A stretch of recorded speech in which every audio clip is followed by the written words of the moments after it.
This is Sylvia Saber with OpTv Global headlines. Starting with the top international stories for the day. US President Joe Biden has warned that if Russia invades Ukraine, there will be no Nord Stream 2 gas pipeline to Europe. Europe's most diverse energy project, Nord Stream 2, is designed by Russian energy giant. Canada warns US officials and prominent US Republican against support for truckers' siege. Ottawa mayor has urged the federal government to send an additional 1,800 police officers as the Freedom Convoy siege enters the 10th day. Ban on headscarves at school has outraged the Muslims in southern India. Hundreds of people gathered on roads to protest in at least 2 towns in Karnataka state.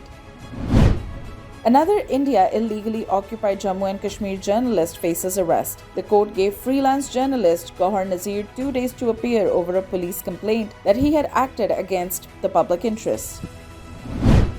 Iran had said that removal of US sanctions in Tehran's red line for 2015 nuclear deal revival. Iran's foreign minister described the US move of waiving off some sanctions as good but insufficient.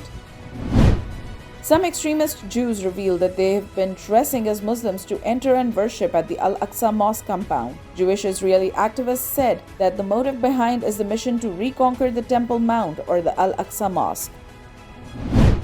A special charity train from Turkey to Afghanistan has reached its destination in Herat province. The Goodness train is carrying 750 tons of emergency goods which will be distributed in all 34 provinces of Afghanistan.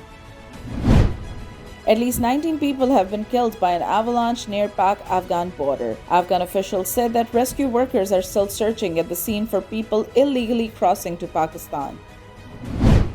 Australia is ready to open its border for tourists after nearly 2 years. Officials said that Australia will reopen its borders to vaccinated travelers from 21st of February.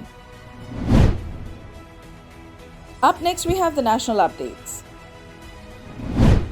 Visiting Interior Minister of Saudi Arabia has called on Chief of Army Staff General Qamar Javed Bajwa at General Headquarters in Rawalpindi. The Saudi minister appreciated Pakistan's role in regional stability and pledged to pay his part for further improvement in diplomatic cooperation with Pakistan at all levels. The Prime Minister Imran Khan received Minister of Interior of the Kingdom of Saudi Arabia Prince Abdulaziz bin Saud bin Nafi bin Abdulaziz Al Saud. During the meeting, Prince Minister has reaffirmed Pakistan's full support for the kingdom's security, sovereignty, and territorial integrity. The U.S. mission in Pakistan has announced the expansion of interview waiver eligibility for Pakistani nationals, renewing B1, B2 tourism and business visas. Pakistani citizens aged 60 and over with valid or expired B1, B2 visas are eligible to participate. PPP co-chairman Asif Ali Zardari has called on PMLQ President Chaudhry Shujat Hussain and Punjab Assembly Speaker Chaudhry Parvez Ilahi. No confidence motion against PTI-led government was discussed during the meeting. Major political parties of Karachi have shown solidarity with the Karachi University Teachers Association, Jamaat-e-Islami, MQM Pakistan and Pak Sar Zameen Party have demanded the Sindh government to make the varsity an autonomous body to deal with all its affairs independently. District and Session Court in Islamabad on Monday dismissed all the 3 petitions of Zahir Jafar against IG Islamabad. Petitions asked to verify number mentioned by the complainant Shaukat Muqaddam and asked for rectification of map of crime scene. Novelist, writer, poet, playwright, and a former member of the National Assembly, Bushra Rahman died in Lahore. Bushra Rahman was awarded the Sitara Imtiaz for her literary services. She had authored more than 17 novels and travelogues. A Murray-like tragedy has been averted from happening in Khyber Pakhtunkhwa's Dir district. At least 250 people got stranded in their vehicles near Lorry Tunnel after intense snowfall. However, roads have been partially opened by the army and FC troops.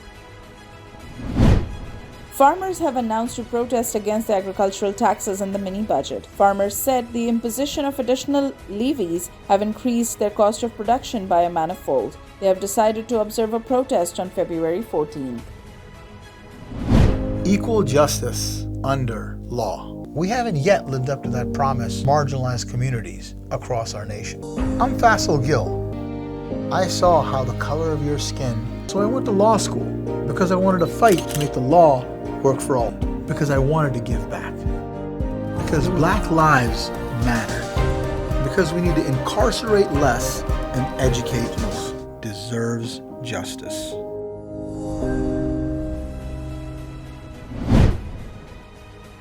Up next, we have the health updates. The World Health Organization fears revealed that COVID has disrupted health services in 92% of countries. Health services such as vaccination programs and treatment of diseases were severely impacted, with little or no improvement in 2021. Up next, we have the updates on science and technology. Samsung has revealed that its upcoming Galaxy S smartphones will be made from recycled ocean plastic. This development came as part of the company's initiative to minimize its environmental footprint. Up next, we have the sports updates. Australia has named a full-strength squad for their first overseas test tour in almost 3 years. Mitch Marsh, Josh Inglis, and Mitchell Swepson have all been named in an 18-man squad for the historic 3-test tour of Pakistan. Portuguese star footballer Cristiano Ronaldo has set another record as he becomes first person to ever reach 400 million followers milestone on Instagram. Ronaldo's Instagram following witnessed a major leap a day after he celebrated his 37th birthday. Russia's Kamila Valieva created figure skating history by becoming the first woman to land a quadruple jump in Olympic competition. The 15-year-old Valieva landed 2 squads in the team event, secured gold ahead of USA in silver and Japan in bronze. Canada's Max Parrott won Olympic snowboard slopestyle gold 3 years after cancer diagnosis. China's Su Yiming took silver and Canadian Mark McMorris secured the bronze. Up next, we have the entertainment updates. Pakistan's iconic singer Atif Aslam is officially returning to the world of music after years. Atif Aslam and Adnan Qazi are reportedly gearing up for the launch of a new song. This will be the first time when both Aslam and Qazi will work jointly.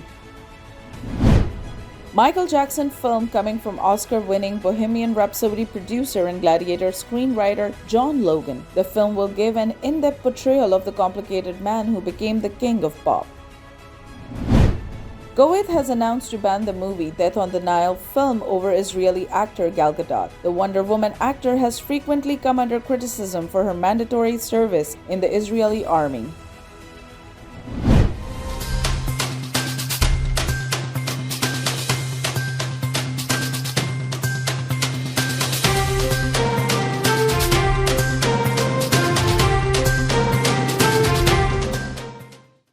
Equal justice under law. We haven't yet lived up to that promise marginalized communities across our nation. I'm Faisal Gill. I saw how the color of your skin, so I went to law school because I wanted to fight to make the law work for all, because I wanted to give back, because Black lives matter, because we need to incarcerate less and educate more. Deserves justice.